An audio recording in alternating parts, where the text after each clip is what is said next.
Bon dia, em dic Carmen, soc de Romania, porto 17 anys aquí a Catalunya, visquent a Catalunya i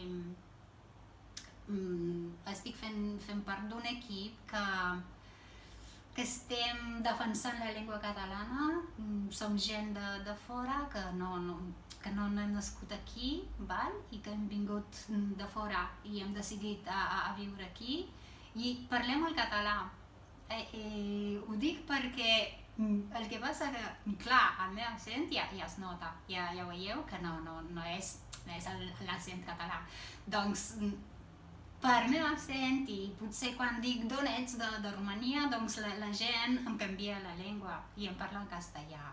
No em canvis la llengua, estic parlant català, és per integrar-me, és per estar aquí més còmoda, és perquè per mi és una riquesa parlar el català, com parlar l'anglès, com parlar idiomes, és per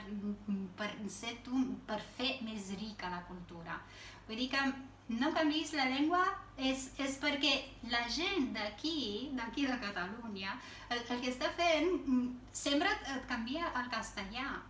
És que sembla mentida que hi ha fake news que diuen que aquí no es parla castellà, que aquí no s'estudia castellà. Però és mentida perquè aquí tothom sap parlar castellà. Per això, a vegades, gent que s'ha nascut aquí a Catalunya no necessita aprendre el català. No el parla el català perquè se sent còmode parlar el castellà. Per això jo estic defensant la llengua catalana. Estic defensant aquesta llengua perquè no la volem perdre, perquè fa part de la nostra cultura, la nostra tradició i el nostre país, el nostre poble. Què dius?